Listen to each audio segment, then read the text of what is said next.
kick it off to talk about why we're really here, which is to dive into leadership, resilient leadership in 2025 and looking out to this year ahead. I know a lot of people came out of performance review season in January, so hopefully you have a lot of fresh insights and thoughts and ideas, but also hopefully some headspace to start thinking about leadership in 2025 and what your actions are. Um, so we'll start with a quick round of intros, set a stage, then we're going to have a little kick off a convo with Albert and Noah, and then we'll drive into workshops, little workout breakout groups, and talk about this together, get to know each other, which is always part of the fun. We'll come back together and then set everyone on their way. So it should be hopefully nothing but a good time over these next 50 minutes. So by way of intro, I am Jamie. I am a co-founder and co-CEO of Mento, which is a leadership coaching and development platform. Today we do that through our wonderful coaches like Albert, who I have the privilege of joining me here today on the panel, as well as through AI coaching agents. So thank you all so much for joining us, and this event is also being co-hosted by our wonderful friends over at CultureAmp. So with that, I'll pass it over to Noah to give a quick intro and then back over to Albert to do another intro, and then we'll get started. Thanks, Jamie. And hi, everybody. I'm Noah Boyd. I am a senior people scientist at CultureAmp. So largely what that entails is looking at data. That's my number one bread and butter move, is that I look at people's Nice. data and I help them Yeah. figure out what goes on in your organization. Where do you point the resources to have the largest effect, not just on the business, but on the people that are making up the lifeblood of the business. And so I'm going to bring some of that data science into our chat Yeah. today, but also a little bit of my own background in consulting and some of my own coaching I've done as well. Excited to be here. Yeah. I am here for that insight. Can't wait to hear more about that. And Albert, why don't you give a little quick intro? Yeah, sure. Thanks, Jamie. And pleasure to be here with Noah as well. Thank you everyone for joining us. I'm Albert. I'm a leadership coach here at Mento. And what I do is I help leaders navigate some of the complex issues that they're dealing with at work, but also help them develop and grow as leaders as well. And so what I'm going to bring to the table here is kind of my perspective as a coach. Like, what are we seeing out there? What's the data showing? How do we correlate that data into our coaching models, and how do we help our clients? So I'm super excited to join all of you in the conversation today. Yeah, and I do just want to humble brag for Albert since he did not do it for himself, which, classic coach, humble coach energy, which is that before starting his own business, coaching and consulting business, Albert has had many really incredible roles at companies like Sony, most recently VP CIO at Clover Health. So he also brings insight from his years of operational experience, which also gives him a unique lens and perspective. So sorry, I had to do that for you, Albert. So fabulous. Okay, so let's first set the stage of why we're all here, which is really to talk about managers. Managers are the lifeblood of every organization. We all know that. And yet we also are, intimately familiar with a lot of the challenges facing managers and sort of this new world, new era of work. And as Noah will dive into on the data side, and is really just how serious this problem is. Again, I don't want to preach to the choir here, but we all know the data very well, right? Over 50% of managers say they are overwhelmed by stress at work. We also know that ineffective management can decrease employee morale by up to 70%. We also know that this is also cascading down to employees, both on that morale front, but also in trust. Less than half of employees trust their managers to lead their teams to be successful over the past 2 years. And then on the HR side and on the leadership and talent development side, we're also seeing similar challenges, right? Managers don't feel like they're doing their best. Their employees don't feel like they're doing the best, and that's dually mirrored on the other side, right? 65% of HR leaders aren't satisfied with the performance of middle managers. Everyone here knows how overwhelmed and stressed their teams are. And so that's what this conversation is going to be about today. I guess quick pulse check from the audience here. Is this resonating? Is this what you're seeing in your organizations? Anything that you want to hear about today, please just pop it in the chat. And we'd love to hear from you all to help us guide this conversation. And then we will, pop over now to Albert and Noah to talk more about this. So let's get into it. There's a few really interesting trends, right? Which is that, as managers increase in seniority, they have more on their plates, not only in terms of managing more people, but also in terms of managing more projects and sort of that cross-functional and leadership level work, which is oftentimes sort of invisible work that they're taking on. We also know today that no matter how senior you are, you're also an IC. So you have a ton of IC responsibilities. And so I don't think it comes as a surprise that 45% of managers spend more time managing projects than people, and 81% of HR leaders feel that their managers are overwhelmed by the growth of their job responsibilities. I'm honestly surprised that's not 100% on both of those accounts. So Albert, I'm curious, what are you hearing from your managers and the folks that you coach? Like, how are they feeling about all these responsibilities? What's the pulse on the ground? Yeah, obviously, conversation always starts with balance and priorities, right? You mentioned it earlier. A lot of leaders today are trying to grapple with being an IC themselves, right? Also managing a group of ICs, and then also managing managers, right? So Right. how do you figure all of that out in the sea of change that's happening going on, either globally with economics or things are happening within our industry, right? So these are the things that are constantly coming up, and I would suspect are going to continue to come up, right? But the expectations now are starting to broaden for them. Not only is it just my responsibilities, but my scope, right? Yeah. And then how do I deal with constant adding on to my existing Hmm. responsibilities, adding more functions, right? And then yet, how to keep up with kind of the day to day? How do I manage an actual person? How do I manage my own responsibilities? So those are a lot of Right. the common themes that we're seeing with clients today.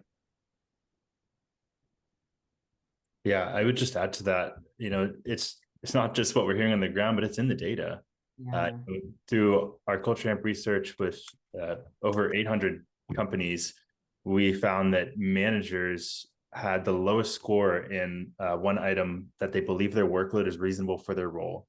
And they had Yeah. the lowest score in rarely feeling overstressed by their work, right? Only a third of those managers said, yeah, I rarely feel overstressed by my work. So 2/3 are either ambiguous or they're drowning, right? Yeah.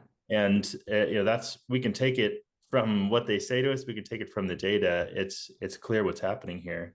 And beyond that, to your point, Albert, on that competing priorities that managers are starting to face now, when we looked at that 360 data for these Mm. managers at these nearly 800 organizations, what we found is that there's this tight bind between what managers, leaders are asking of them, are expecting of them, and what their direct reports need from them.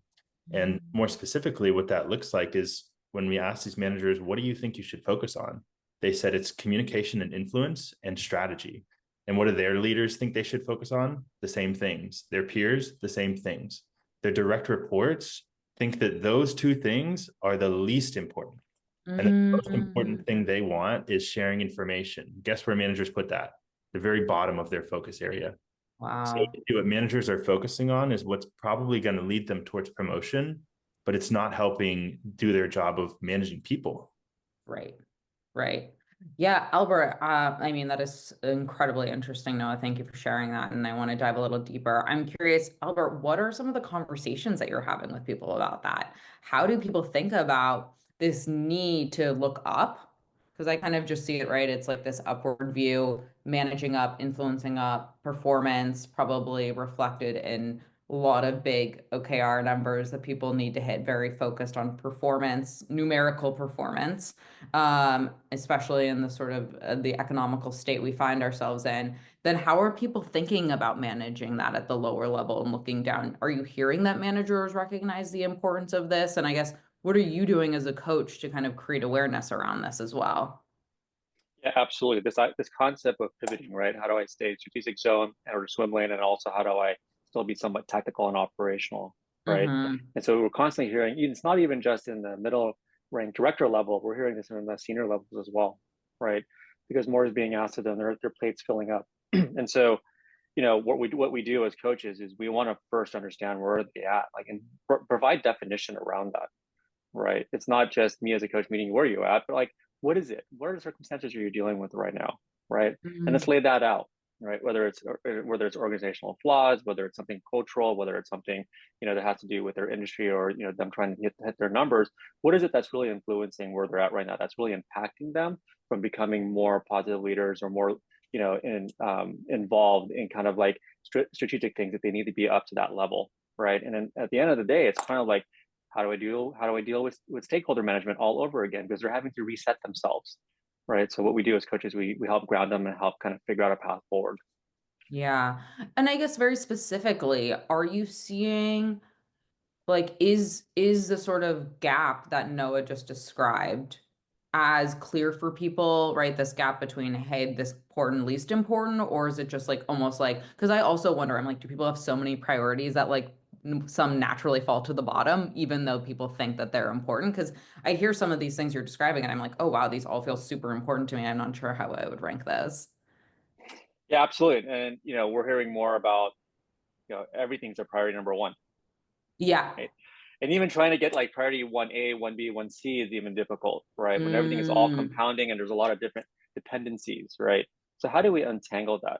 How do we mm, compartmentalize these things, right? And sometimes you can't, and that's totally understood. But how do we at least start reasoning about around prioritization, and around how do we create a strategic plan for yourself, and so that way you can actually provide strategic value back into the organization. great. Okay, sounds good. That's really interesting. And I guess like Noah, one thing that I know you all have some really interesting data on that I also want to talk about is we're obviously seeing, let's call it, managers being spread very thin between their responsibilities up and responsibilities down. Mhm.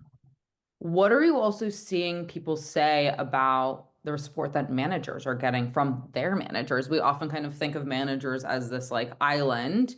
We Mhm. often here in the HR space, we kind of often refer to them as sort of the squeezed group. But what kind of support are they getting from the top? And I think you have some interesting data that I know I want to hear more about. Yeah, we certainly do have some interesting data there, and I would call it a pretty tight squeeze is what this group is. Yeah, yeah, very tight. Yeah, It, airtight. it starts really simply that we see that as managers increase in level, they they tend to have more direct reports that they're responsible for, and as we've already pointed out, their expectations and duties are turning away from those direct reports. And so while that happens, we find that the more direct reports a manager gets, the less support they feel from their leaders, their managers. And looking at the hard data there, compared to a manager with just 1 to 3 direct reports, when a manager has 4 to 5, they're 65% less likely to feel supported by their own manager. Wow. To 8 direct reports, that goes to 77%.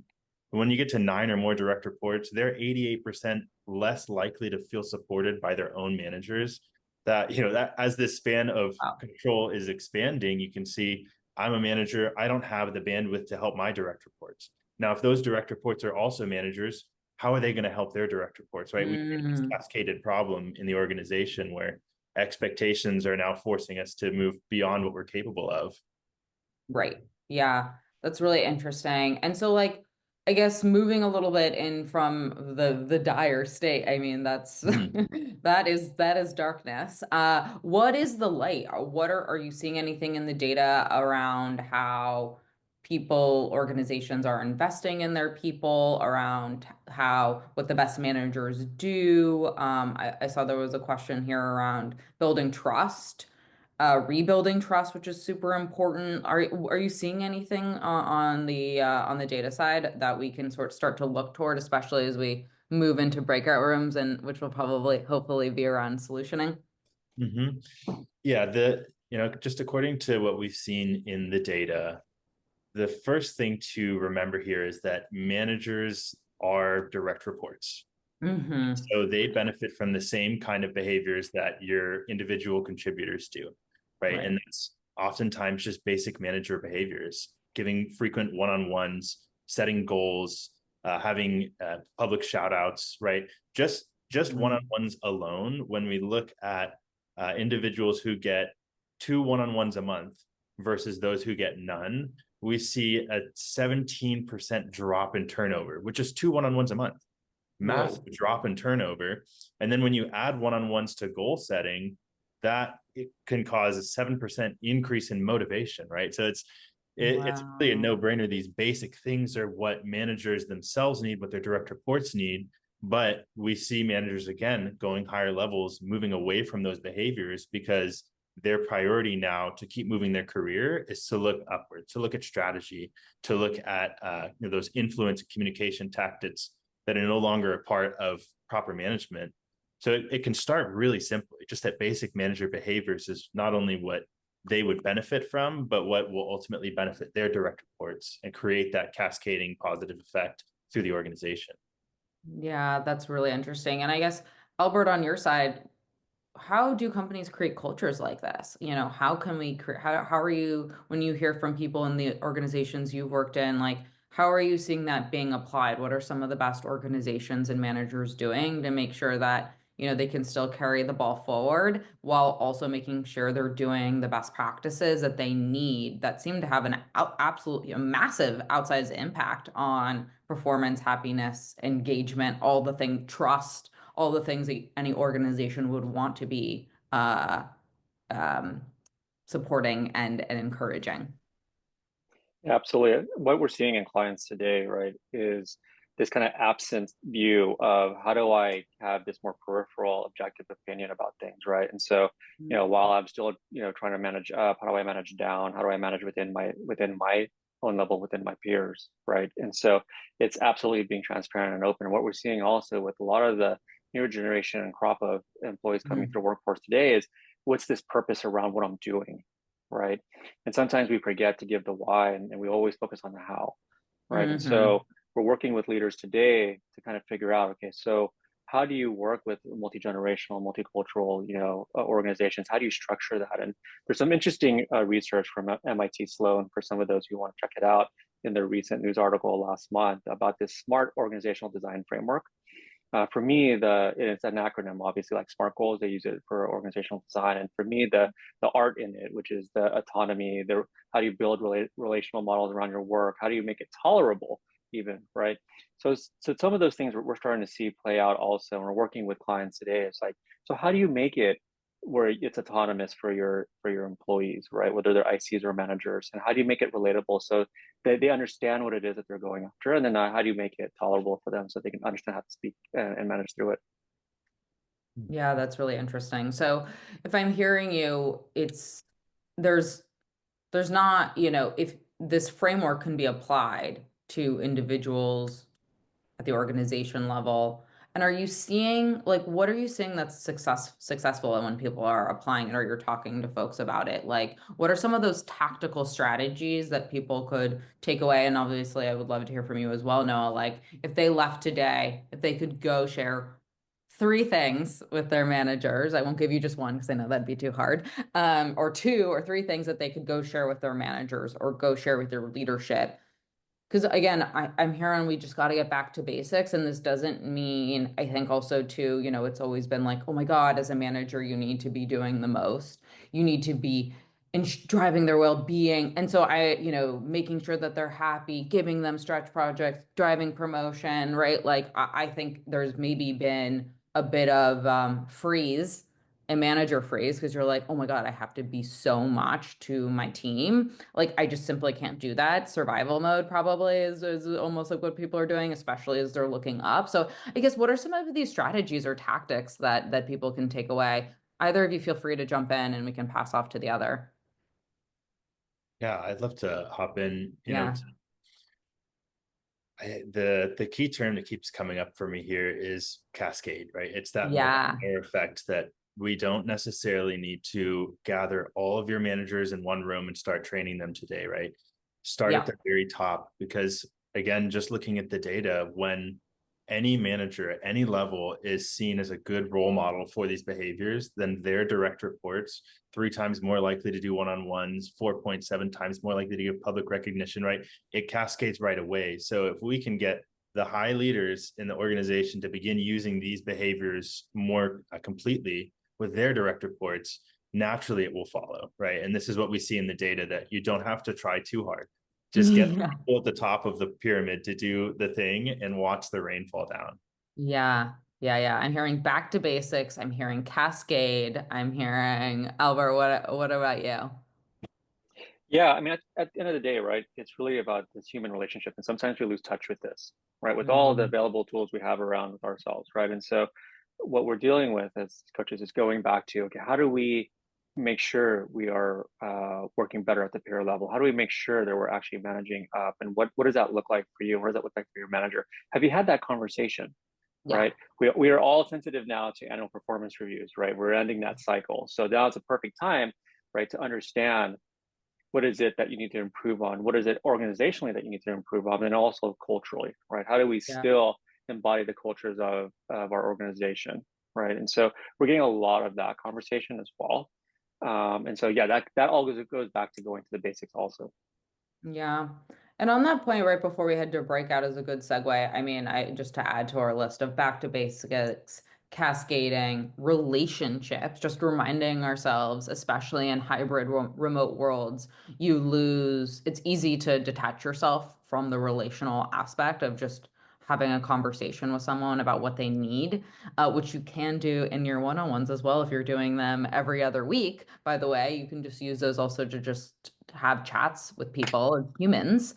Um, what can we be saying to managers as well? Like, how do we empower managers to have these conversations, to speak up, to let people know what's going on above them as well, to also try to create culture change? I mean, I guess, is there any interesting data around that, Noah? And then Albert, I'd love to hear from you as well. And then that will kind of lead us into the core topics um, for our workshops, which is going to be about how we can empower managers and help create change across an organization. Yeah, one of the easiest ways to empower managers or any employees to take on a certain behavior is to change what we call performance. And Hmm. I say easy, it's a bit of a lift at first, but when you start to apply it, you can really get people motivated towards that goal. And so what that means is, if we're doing manager performance reviews, let's include those direct report reviews as well, so that not only can the manager see what is important from both sides, but their leaders can see what's important from the bottom when they're looking at those reports.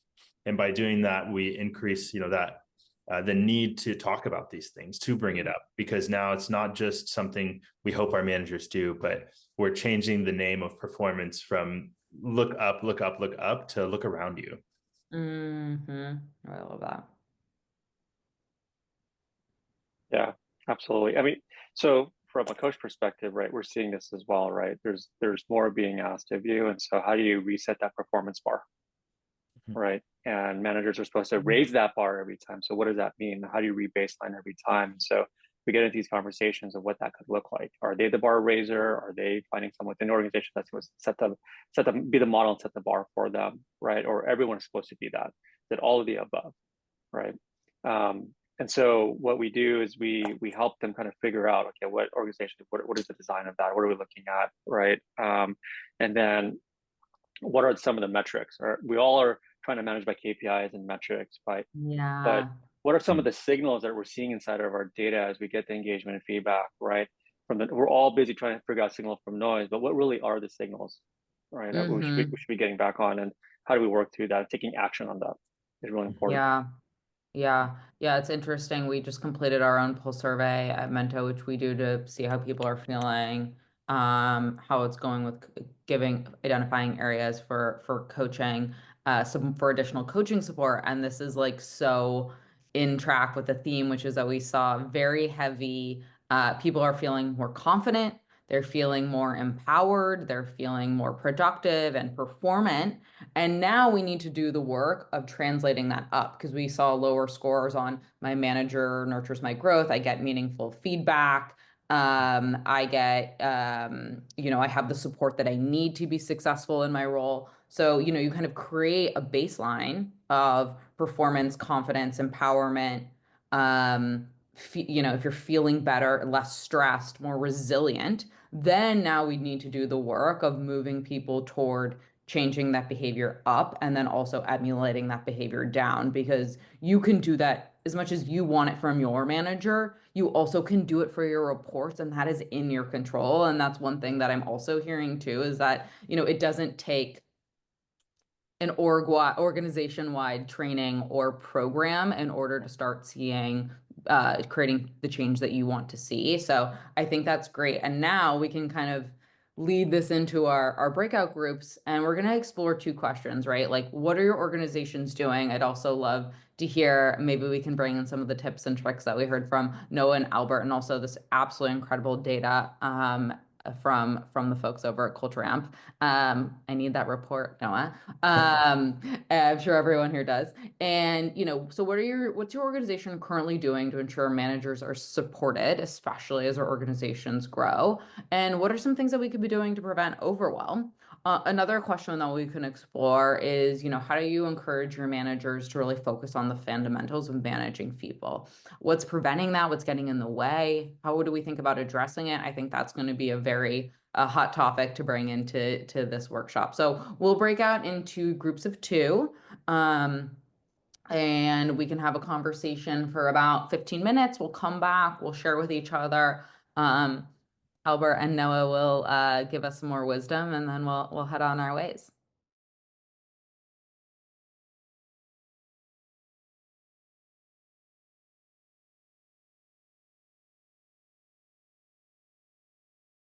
Well, thank you all for rejoining. I'm very curious. What were some takeaways, highlights, questions? I can start. We had an interesting conversation about leadership buy-in and people feeling like that was the biggest challenge. So I want to bring that back to our experts here. Noah or Albert, do you have any perspectives or ideas for how people can get buy-in at the leadership level when thinking about how to develop their managers and making sure that this is a priority?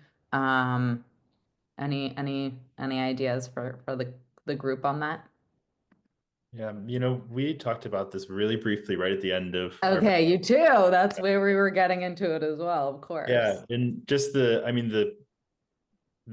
premise of it was to develop an orientation that's realizing all the numbers leaders are interested in are based on the human beings we're asking them to support. Right. So that I have CultureAmp data to show you when your people are engaged and happy and feel yes on their own development, all those numbers go up. Your ROI goes through the roof. Right. And so we can show that it works, but we have to change a business mentality to remember that your business is people. Yep. Yeah, I would even add to that is it's interesting how you say change, where it's like, for me, it's like reminding, right? Like, what are you managing? You're managing product, you're managing process, projects. Oh, you're managing people. Yeah. Right. And so that often comes up in the conversation. And I think in terms of getting stakeholder agreement or upward, support and sponsorship, right? We all have to manage by the numbers. We have metrics and KPIs, right? But it's the true, what is the strategic value? What are we trying to get at? Right? What is it? What's the impact of the business here? What are we trying to do? Right? So for every dollar we spend, what's the return on that? But also, what does it mean to the organization? Right? And I think that sometimes gets lost in the conversation. As basic as you think that should always come up, sometimes we forget. Yeah. Because you're like, but the data, it's so obvious. Right. You hear it from people, right? But yeah, I Yeah. love this idea of kind of being able to say, like, here's a plan. These are the numbers that I want to see moved. Fine. What we find too at the Mento level is, especially if you're introducing, you don't have a culture or like an ingrained culture around leadership development, which is very common. Start small with pilots, with one stakeholder who cares about this. Use that to prove it out. And obviously with tools like CultureAmp, you can very nicely use internal data as your support system to say, hey, look what we saw with this group that was getting support and that we invested in at the leadership level, and look at those groups that did not. And if I'm a betting woman, it's absolutely that those numbers are going to increase, and then slowly but surely making your case. And right, this idea of getting back to basics, it's like start small and then kind of move up, versus trying to boil the ocean, because it's really hard. I mean, this is really challenging, and everyone here is doing incredible work for your organizations and your teams. Is there anything else that came up in anyone's group that's worth highlighting or we want to have a quick chat about? There's, I'll point to a reference that is perhaps overused, but overused for a reason. If you haven't read Kim Scott's work on Mm, radical candor, she has this quadrant concept where I think most leaders fall into like one of two buckets. One is what she calls obnoxious aggression, which is just the downward pressure on KPIs, like very high pressure. And the reality is it drives results. There's a reason people do it. It works. And then there's this other bucket called ruinous empathy, which is my favorite bucket to talk about, which I think a lot of leaders fall into, which is um, being nice at the expense of being real. Like you want that friend that tells you there's spinach in your teeth, and you need a manager and a leader that thinks and operates in that same way. And so this balance between direct and candid communication, and consistent communication, which was a topic of conversation in our breakout group. Um, I think that is the balance to strike. And I think the reality of organizations is it often comes top down, because the way the leaders operate at the top is often reflected in the leaders below them. And so the ability um, to use radical candor, a term that is admittedly overused, but admittedly overused for a reason. That also came up in our group. One of the challenges that we were hearing about in our group was just how do you take that concept and actually help people apply it, especially at the top. I'm curious, like, has anyone here seen anything? Is there any good data around that, Noah? But is anyone like, how do you translate that? I think that's also the question, right? Because you can teach people these concepts, but is there a way that we can help them apply it? And has anyone had any good experiences, lessons, tools?